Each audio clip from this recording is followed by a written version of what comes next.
마태복음 30번째 사람에게 보이려고 기도하지 말라라는 제목으로 하나님의 말씀을 전하겠습니다. 우리는 교회에서 기도할 때 거의 대부분 통성으로 하는 기도를 하죠. 큰 소리로 부르짖는 기도, 통성 기도를 합니다. 하지만 외국에서는 통성 기도가 많지 않습니다. 그래서 통성 기도를 영어로 번역할 때 코리안 프레이어라고 해요. 한국식 기도라는 것이죠. 그만큼 통성 기도는 한국 교회의 독특한 특징입니다.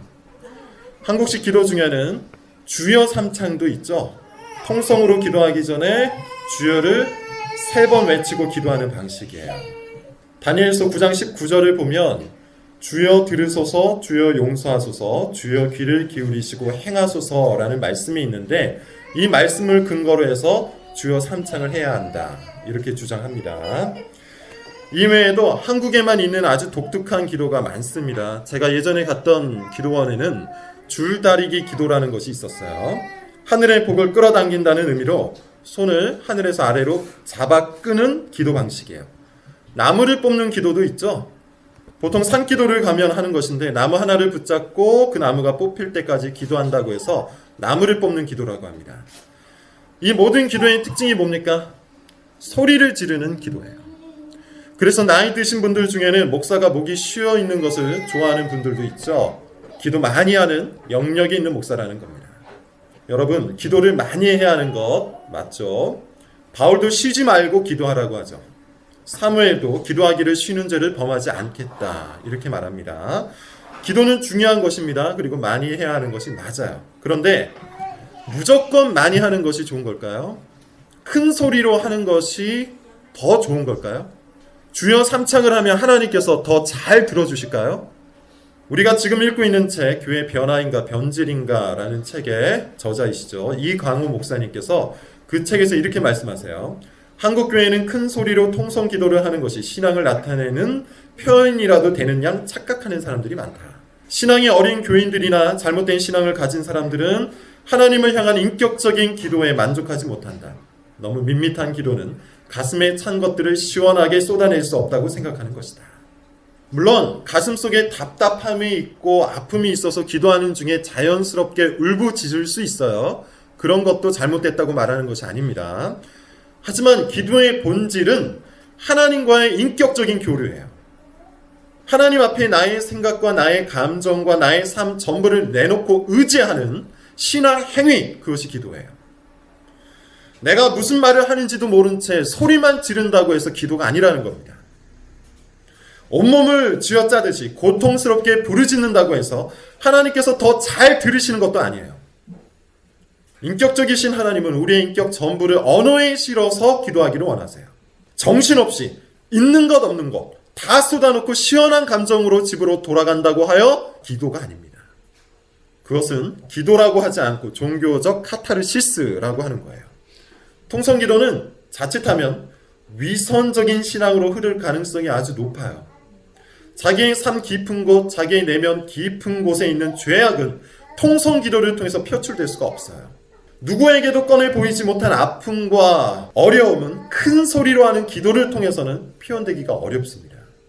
통성기도는 내가 이처럼 힘써 기도한다는 것을 보여주고 싶은 욕구의 충족 혹은 내가 간절히 기도했다는 자기 만족감 정도는 줄 수 있겠지만 기도의 대상이신 하나님 앞에 내 전부를 걸고 의지하는 신앙 행위가 되지는 못합니다. 얼마든지 위선적인 기도가 될 수 있다는 거예요. 자, 이것은 제가 괜히 딴지를 거는 것이 아닙니다. 성경이 명확히 말하고 있는 바예요.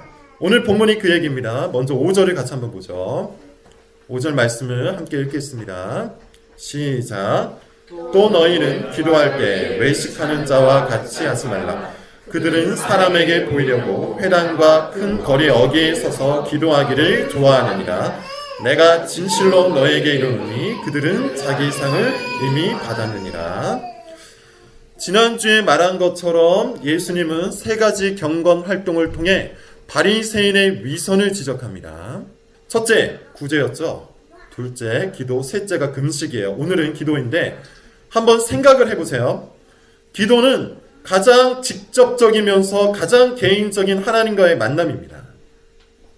창조주여 구원자이며 우주의 왕이신 하나님 앞에 한낱 피조물인 인간이 자신의 필요와 아픔을 놓고 간구하는 신령한 자리, 거룩한 시간, 하늘과 땅이 만나는 장엄한 신앙 행동, 그게 바로 기도예요. 그 자리, 그 시간, 그 행동에는 오직 하나님과 기도하는 당사자만 있을 뿐이에요. 그런데 놀랍게도 외식하는 자, 곧 위선자는 이 기도를 사람에게 보이려고 한다는 겁니다. 기가 막힌 일이죠. 기도를 사람에게 보이려고 하는 이유가 뭘까요? 경건한 척하고 싶어서 그런 것이죠. 그렇다면 왜 경건해 보이고 싶은 걸까요? 경건하지 않기 때문이에요. 경건한 사람은 경건한 척할 필요가 없습니다. 다른 사람에게 보이려고 애쓸 필요가 없다는 거예요. 그냥 살면 돼요. 경건함이 있는 사람은 그냥 살면 그 경건함이 드러나게 되어 있어요. 반면에 위선자는 없는 걸 있는 척해야 하기 때문에 애를 씁니다. 모든 것이 과장되어 있어요. 기를 쓰고 설명을 합니다. 기를 쓰고 드러내려고 해요. 그래야만 경건한 척할 수 있기 때문이에요. 위선자는 어디에서 기도한다고 합니까? 오늘 본문을 보면 회당과 큰 거리 어귀에 서서 기도를 한다고 하죠. 유대인들은 하루 3번 습관을 따라서 기도를 했어요. 그러면 그냥 자기가 있는 자리에서 아니면 조용한 곳을 찾아서 기도하면 되는데 바리새인들은 굳이 꼭 회당에 가서 기도했습니다. 회당에는 사람들이 항상 많았기 때문이에요. 또 큰 길에서 기도를 했다고 하죠. 이것은 회당에 가는 중에 하는 기도입니다. 다시 말해서 기도하고 싶어 안달이 났다는 것을 보여주는 기도예요. 게다가 서서 했다고 합니다. 모든 사람들이 바라볼 수 있도록, 주목을 끌 수 있도록 엎드리지 않고 서서 기도를 했다는 거예요. 5절에 있는 이 모든 표현은 바리새인의 기도가 거짓이라는 것을 보여주는 겁니다. 바리새인이 기도하는 목적, 무엇 때문입니까? 하나님 때문이 아니에요. 당연히 기도의 대상도 하나님이 아니에요. 바리새인이 기도하는 목적은 딱 하나, 자신을 높이기 위해서입니다. 사람들에게 칭찬을 듣기 위해서 기도를 해요. 종교적인 평판을 위해서. 그래서 기도를 했다는 거예요. 이것은 위선입니다. 여러분, 아주 중요한 부분이에요. 우리는 신앙, 기독교 신앙이 무엇인지를 꼭 성경을 통해서 전체적으로, 통합적으로 알아야 돼요. 그렇지 않으면 성경이 말하는 신앙, 하나님이 원하시는 신앙이 아니라 자기 멋대로의 신앙, 자기 좋을 대로의 신앙을 갖고 살아가게 돼요. 그런데 그것은 가짜입니다. 내 느낌대로 살아가는 신앙, 내 편견대로 만들어낸 신앙, 내 기호, 내 기질대로 살아가는 그 신앙은 가짜예요. 위선이에요. 성경이 말하는 신앙, 하나님이 원하시는 신앙이 뭡니까? 먼저는 반드시 열매가 있어야 돼요. 열매가 없는 신앙은 단언하건대 가짜입니다. 열매가 뭔가요? 신앙적 행동입니다. 신앙이 빚어내는 결과, 행동이에요. 경건한 활동이에요. 일주일 동안 성경 한 번 읽지 않고 일주일 동안 기도 한 번 하지 않는 사람은 반드시 자기의 뿌리를 의심하셔야 돼요. 하나님을 사랑하는 사람이 하나님의 말씀을 경시한 적은 역사상 단 한 번도 없었어요. 하나님을 믿고 의지하는 사람이 하나님께 기도하지 않는 경우도 없어요. 어쩌다가 한 번씩, 어쩌다가 일주일 정도 못하는 정도를 말하는 것이 아닙니다. 지속적으로, 반복적으로, 의지적으로 하지 않는 걸 말하는 거예요. 성경 읽기와 기도라는 가장 기초적인 경건 활동, 하나님을 알고자 하는 이 경건 활동이 없는 사람은 단언하건대 신앙의 열매가 없는 겁니다. 신앙의 열매가 없는 것은 가짜예요. 또한 관계 속에서 사랑의 섬김이 나타나는 것도 신앙의 열매입니다. 자신과 가장 가까운 사람, 그 관계 속에서 사랑이 구체적으로 나타나야 돼요. 부모님, 배우자, 자녀 등 가족에게 사랑의 섬김이 열매로서, 결과로서 드러나야 한다는 거예요. 무엇보다 교회의 성도들을 향한 섬김이 있어야 됩니다. 그런데 사랑은커녕 비방을 하고 험담을 하고 질투를 하고 원망을 하고 불평만 남발을 한다면 그 사람 역시도 자기의 뿌리를 의심해야 돼요. 열매가 없는 거예요. 미워하는 사람과 연약한 사람을 향해서도 열매가 나타나야 합니다. 친절을 베풀고 도움의 손길을 내미는 것, 이것은 신앙의 당연한 열매예요. 미운 사람은 미워하고 싫은 사람은 싫어하고 약한 사람은 무시하고 가난한 사람에게는 무관심하다면, 이런 이기적인 행태를 반복하고 있다면 그 사람도 신앙의 열매가 없는 겁니다. 성경은 살아있는 믿음을 가진 사람은 반드시 열매가 있다고 이야기해요. 그런데 성경이 말하는 신앙은 이런 열매, 이런 행위에만 초점이 있지 않습니다. 신앙의 열매를 아주 강조하고 있지만 신앙의 뿌리가 핵심이라고 가르쳐요. 이것을 통합적으로 전체적으로 이해해야 돼요.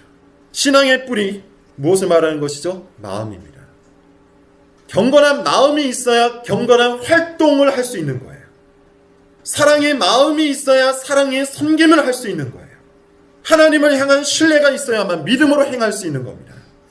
마음이 없는 행위, 믿음이 없는 활동, 경건이 없는 경건 생활, 그것을 위선이라고 하는 거예요. 사랑이 없는데 사랑하는 척하는 걸 어떻게 사랑이라고 할 수 있겠습니까? 경건이 없는데 경건한 척하는 걸 어떻게 경건이라고 할 수 있겠어요? 하나님을 향한 사랑, 하나님을 향한 신뢰, 하나님을 위한 마음이 없는데 기도한다고 하여 그 기도가 진짜겠습니까? 성경이 말하는 신앙은 마음과 행동이 뿌리와 열매가 하나 되어서 움직이는 거예요. 하나님을 향한 마음을 품고 하나님을 바라보면서 경건 생활을 할 때 그것을 참된 신앙이라고 말하는 겁니다. 다시 한번 말하지만 위선자는 마음이 없어요. 껍데기만 있을 뿐이에요. 마음이 없이 활동을 하니 그 사람 자체가 얼마나 힘들겠습니까? 힘은 드는데 사람들이 인정을 안 해주니 또 얼마나 서운하겠습니까? 만회를 하려고 더 열심히 하다가 칭찬과 인정을 받지 못하면 곧장 좌절에 빠집니다. 그것을 다시 또 만회를 하려고 더 열심히 하다가 다시 좌절에 빠져드는 악순환의 삶, 이것이 위선자의 삶이에요. 위선자의 목표는요, 이 땅에서 자기 상을 얻는 거예요. 곧 칭찬과 평판을 얻는 거예요. 기도하는 모습을 보여서 경건한 사람이라는 평가를 얻어내는 것이 가장 중요한 목표라는 겁니다. 하나님이 기도를 듣든 말든 이 사람에게는 전혀 중요하지 않아요. 이 기도를 다른 사람이 어떻게 생각하는지, 이게 더 중요한 거예요. 그런데 이렇게 하는 기도는 기도가 아니죠. 위선자의 기도예요. 예수님은 올바른 기도가 어떠해야 하는지 가르치시는데요. 오늘 본문을 보면 세 가지로 말씀하십니다. 첫째, 진실하게 기도하라고 하세요. 둘째, 간결하게 기도하라고 하세요. 그리고 마지막 세 번째, 아버지께 기도하라고 합니다. 자, 하나씩 보도록 하죠. 먼저 6절을 같이 읽어봅시다. 6절입니다. 시작. 너는 기도할 때 내 골방에 들어가 문을 닫고 은밀한 중에 계신 내 아버지께 기도하라. 은밀한 중에 보시는 내 아버지께서. 이 말씀만 가지고서 공적 기도나 합심 기도를 부정해서는 안 됩니다. 회중을 대표하는 공적 기도는 신구약 성경에 여러 근거가 있어요. 또한 함께 모여서 기도하는 합심 기도도 성경적인 근거가 있습니다. 사도행전에 보면 교회가 모여서 기도했다는 내용이 많이 있어요.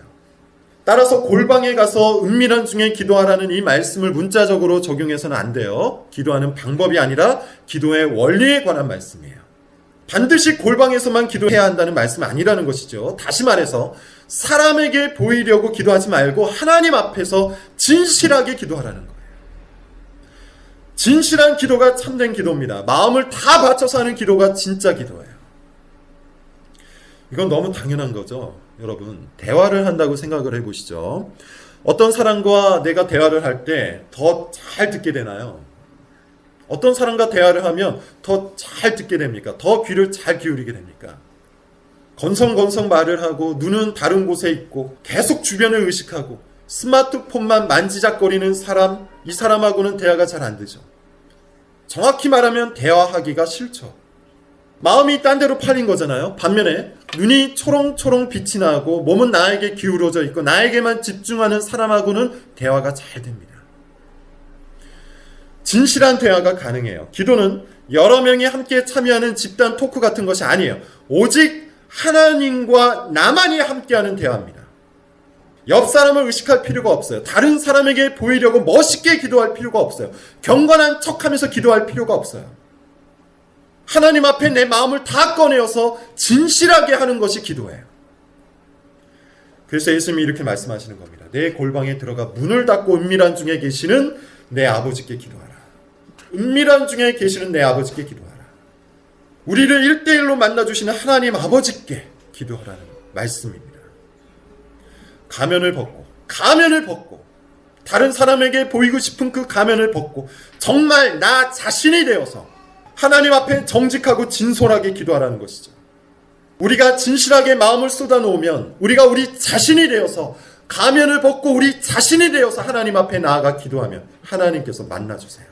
응답해 주십니다. 반드시 찾아와 주시고 들어와 주시고 위로해 주십니다. 하나님은 간절히 매달리는 자기 자녀를 내팽개치는 냉혹한 아버지가 아니세요. 사람에게 보이려고 기도하지 마십시오. 다른 사람이 내 기도를 어떻게 평가할지를 생각하면서 기도하지 마세요. 이런 것들은 위선자의 기도입니다. 진실하게 기도하십시오. 은밀한 중에 보시는 하나님께서 갚아주십니다. 자, 두 번째 7절입니다. 같이 한번 읽어보죠. 시작. 기도할 때 이방인과 같이 중언부언하지 말라. 그들은 나를 많이 하여야 간결하게 기도하라고 하십니다. 중언부언이라는 말이 나오죠. 바톨로게오라는 헬라어인데 같은 말을 주문처럼 반복해서 하는 행위를 뜻해요. 그런 언어적 행위를 뜻해요. 왜 그렇게 한다고 합니까? 7절 뒷부분을 보면 말을 많이 해야 하나님께서 들으실 줄로 생각하기 때문이에요. 이 기도는 누가 한다고 하죠? 이방인이 한다고 합니다. 대표적 사건이 열왕기상 18장에 나옵니다. 엘리야와 바알 선지자의 대결이에요. 바알 선지자 450명이 하루 종일 기도를 반복을 해요. 바알이여 우리에게 응답하소서 라는 말을 반복해서 미친 듯이 했다고 합니다. 아침부터 저녁까지 했다고 해요. 근데 아무런 응답이 없었습니다. 이때 엘리야가 나서서 아주 간결하게 기도해요. 이 백성에게 주 여호와는 하나님이신 것과 주는 그들의 마음을 되돌이키심을 믿게 하옵소서. 이 간결한 기도에 하나님이 즉각 응답을 하시죠. 여기서 말하고자 하는 게 뭘까요? 참된 기도와 이방인의 기도의 차이인데, 이방인의 기도는 하나님을 조종하는 기도예요. 그들은 말을 많이 하여야 들으실 줄 생각한다. 말을 많이 하고 크게 소리를 지르고 오랫동안 기도를 해서 깊이 잃고 하나님을 움직이고 말겠다는 것이죠. 기도를 하나님께 의지하고 간구하는 은혜의 방편이 아니라 하나님을 통제하고 조종하는 수단으로 여기는 겁니다. 오랫동안 기도해서 하나님을 조종하고 말겠다. 말을 많이 해서 하나님을 통제하고 말겠다. 이 생각은 그리스도인의 기도가 아닙니다. 이방인의 기도예요. 한때 하늘의 보좌를 움직이는 기도라는 것이 유행을 했어요. 인터넷을 찾아보니까 지금도 이것을 하고 있는 목사님들과 교회가 있더군요.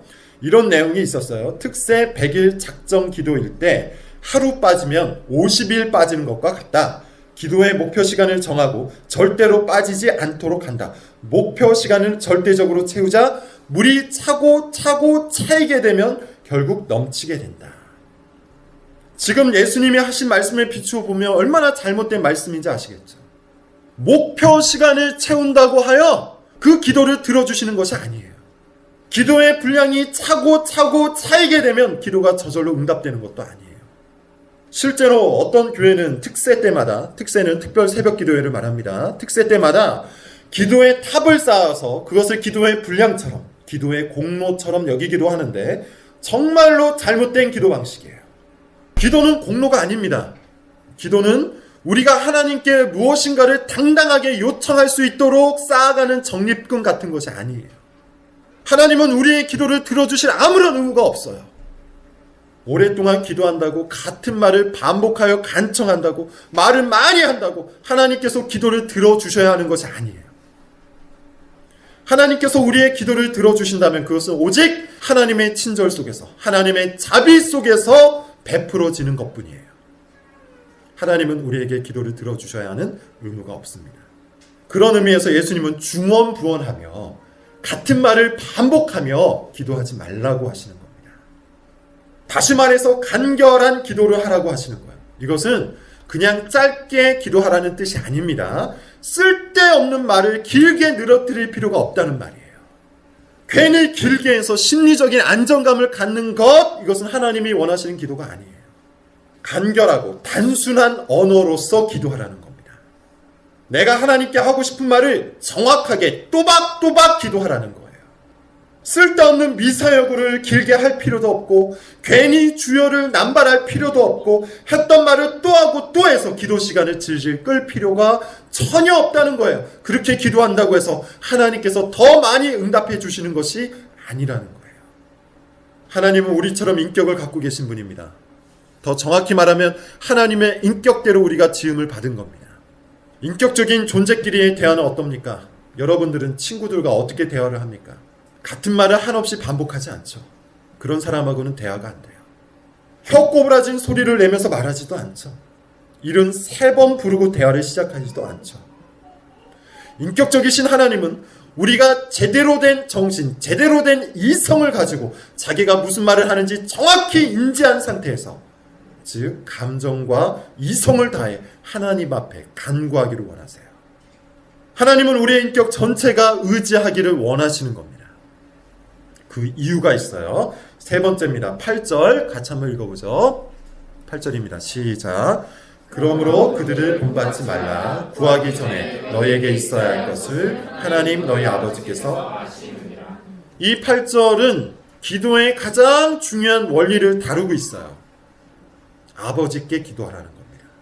우리가 같은 말을 반복하면서 오랜 시간 기도할 필요가 없는 이유, 하나님을 통제하고 조종해서 내가 원하는 것을 얻기 위해 난리 법석을 떨며 기도할 필요가 없는 이유, 그것이 있어요. 뭡니까? 구하기 전에 너희에게 있어야 할 것을 너희 아버지께서 이미 아시기 때문이에요. 이게 무슨 말일까요? 이 말을 오해하는 사람은 어차피 하나님께서 우리에게 필요한 모든 것을 알고 계시니 기도할 필요가 없지 않겠는가, 이렇게 물어보는 사람도 있습니다. 그런데 성경은 명백한 어조로 이곳저곳에서 기도를 명령하고 있죠. 따라서 8절 말씀을 성경 전체의 맥락과 어울리게 해석을 해야 합니다. 그렇다면 구하기 전에 이미 아신다는 이 말씀은 무슨 뜻일까요? 한 3가지 정도를 생각해야 합니다. 첫째, 지금 계속해서 말하고 있는 것처럼 하나님은 결코 조종당하는 분이 아니라는 것을 알아야 돼요. 기도의 분량이 쌓였다고 하여 하나님께서 부담감을 갖고 기도를 들어주셔야 할 의무가 있는 것은 아니에요. 목숨 걸고 기도한다고 해서 하나님께서 기도를 들어주셔야 할 책임이 있는 것도 아닙니다. 우리는 그 어떠한 기도로도 하나님을 조종할 수 없어요. 하나님을 통제할 수 없어요. 나무를 뽑으면서 기도한다고, 울부짖으면서 기도한다고, 오랜 시간 기도한다고 하나님께서 들어주시는 것이 아니에요. 우리의 그 어떤 수고도 기도 응답의 근거가 되지 않습니다. 한때 야베스의 기도다, 하늘 보좌를 움직이는 기도다, 왕의 기도다 해서 응답받는 기도 방법들이 유행했는데 그런 것은 없습니다. 하나님은 기도에 응답하셔야 할 아무런 의무가 없어요. 이런 기도는 이방인의 기도예요. 둘째, 그렇다면 왜 기도해야 할까요? 왜 간절히 기도해야 할까요? 구하기 전에 있어야 할 것을 이미 알고 계신다면 기도를 할 필요가 없는 것이 아닐까요? 이 부분에 대해서 칼빈이 아주 명확하게 설명을 하고 있습니다. 조금 긴데 제가 읽어볼 테니 잘 들어보세요. 하나님이 우리에게 무엇이 필요한지를 우리가 알기 전에 미리 아시고 계신다면 기도의 유익은 도대체 어디에 있단 말인가? 칼빈의 말입니다. 기도의 목적 자체를 알게 되면 이 문제는 쉽게 해결이 된다. 믿는 자들은 하나님께 그가 모르고 계시는 일들을 알려드리기 위해서, 또는 하나님을 부추겨서 그의 의무를 다하시게 하기 위해서, 또는 주저하고 계시는 하나님을 강건하기 위해서 기도하는 것이 아니다. 정반대로 믿는 자들이 기도하는 것은 하나님을 찾고자 하는 마음이 그들 속에서 일어나게 하기 위해서, 그리고 하나님의 약속들을 묵상함으로써 그들의 믿음이 발휘되도록 하기 위해서, 그리고 그들의 염려를 하나님께 쏟아놓음으로써 그 염려들로부터 벗어나기 위해서, 즉 한마디로 말해서 그들 자신 및 다른 사람들을 위하여 그들이 모든 선한 일들을 오직 하나님으로부터만 주어지기를 소망하고 기대한다는 것을 분명하게 하기 위해서이다. 이것이 기도의 목적이에요. 다시 말해서요, 칼빈의 말을 한마디로 정리하자면 기도는 하나님을 믿고 의지한다는 신앙 표현의 절정이라는 겁니다. 신앙 표현이라는 거예요. 여러분, 우리가 하나님을 믿는다는 것을 우리는 어떻게 표현하고 있습니까? 우리가 하나님을 왕으로 섬기고 하나님의 영광을 위해 살며 하나님만이 우리의 통치자가 되신다는 사실을 어떻게 드러내고 있습니까? 기도의 자리에 앉아서 하나님께 간구할 때 우리의 믿음이 진정으로 드러나는 거예요. 성경 공부 중요하죠. 교리 공부 중요합니다. 가난한 사람들을 돕는 구제 행위 중요한 신앙 행동이에요. 하지만 이것들은 믿지 않는 사람도 믿음이 없는 사람도 얼마든지 할 수 있는 행위들이에요. 믿음이 없는 사람도 자기 이성을 갖고 성경을 공부하고 교리를 공부할 수 있어요. 믿지 않는 사람도 인본주의적인 정신을 갖고 가난한 사람들을 도와줄 수 있어요. 하지만 기도는 어떻습니까? 참된 기도는 믿는 사람만 할 수 있어요. 참된 간구는 하나님을 정말 의지하는 사람만 할 수 있다는 거예요. 그러므로 기도하지 않는 사람은 입으로 무엇을 말하든지 간에 하나님을 신뢰하지 않는 겁니다. 자기 소견에 옳은 대로 살아가는 이방인과 다를 바가 없습니다. 기도는 그리스도인 됨의 절정이에요. 마지막 세 번째, 8절에 아주 중요한 단어 하나가 나오죠. 아버지입니다. 예수님은 의도적으로 하나님을 너희 아버지라고 표현을 하세요. 너희 아버지. 아버지는 어떤 분입니까? 공급하시는 분입니다. 물질을 공급합니다. 사랑을 공급합니다. 안전과 돌봄을 공급합니다. 하나님께서 우리의 아버지가 되신다는 말은 하나님께서 우리를 돌보시고 우리의 필요를 채우신다는 말과 동의어예요. 하나님은 우리에게 있어야 할 것을 공급해 주시는 분입니다. 그렇기 때문에 우리는 이방인처럼 난리 법석을 떨면서 기도할 필요가 없는 겁니다. 그런데 하나님께서 우리에게 있어야 할 것을 공급해 주시는 방법이 뭡니까? 기도예요. 하나님은 기도를 통해서 은혜를 베푸세요. 하나님은 기도를 통해 필요한 것들을 공급하세요. 하나님은 기도를 통해 물질과 사랑과 안전을 공급하세요. 다시 말해서 기도하지 않는 사람은 하나님으로부터 아무것도 얻을 수 없습니다. 이것은 성경이 명백하게 증거하고 있는 바입니다. 여러분, 필요한 것이 있습니까? 있어야 할 것이 없습니까? 물질이 필요하고 안전이 필요하고 사랑이 필요합니까? 은혜가 필요합니까? 기도하지 않으면 얻을 수 없습니다. 반면에 기도하면 얻습니다. 이것이 성경에서 말하고 있는 원리예요. 그렇다면 하나님은 왜 기도를 통해 있어야 할 것들을 공급하실까요? 왜 기도라는 방편을 정해놓으셨을까요? 구하기 전에 이미 다 아시잖아요. 그렇다면 미리 주시면 얼마나 좋습니까? 하나님께서 기도하는 자에게만 있어야 할 것들을 주시는 이유는 아버지가 되신다는 것을 가르치기 위해서예요. 물질을 얻고 안전을 얻고 필요한 것을 얻는 것보다 더 중요한 것은 무엇인고 하면 하나님께서 우리의 아버지가 되신다는 것을 아는 겁니다. 모든 것을 소유하고 계신 하나님께서 우리의 아버지가 되신다는 것은, 그분은 자녀를 위해서 항상 필요한 것을 공급하신다는 것은, 자녀의 길을 가장 선하고 가장 안전하게 지키신다는 것은 이 세상에 있는 그 어떤 것보다 소중한 진리예요. 이것을 알도록 기도를 통해 역사하십니다. 그러므로 여러분, 결론입니다. 기도가 이런 것이라면 사람에게 보이려고 기도하는 것이 얼마나 헛된 일입니까? 고작해야 나를 높이기 위해 기도를 이용하는 것은 얼마나 천박한 일입니까? 평판과 칭찬을 얻기 위해 사람들을 의식해서 기도하는 사람은 또 얼마나 어리석은 사람입니까? 기도를 통해 있어야 할 모든 것들을 주시고, 기도를 통해 아버지 되심을 알리시고, 기도를 통해 은혜와 믿음을 더하시는데 위선적인 기도를 왜 합니까? 마음을 다해 진실하게 기도하는 것이 지혜로운 겁니다. 괜히 소리 지르고 쓸데없이 말을 많이 하는 것보다 간결하고 진솔하게 기도하는 것이 유익한 겁니다. 예수님께서 가르쳐 주신 대로 기도하는 것이야말로 가장 복된 열매를 얻는 방법이에요. 사람에게 보이려고 기도하지 마세요. 위선자의 기도입니다. 이방인처럼 기도하지 마십시오. 골방에 들어가서 우리의 아버지에게 가장 깊은 곳에 있는 말까지 모두 털어놓으시기 바랍니다.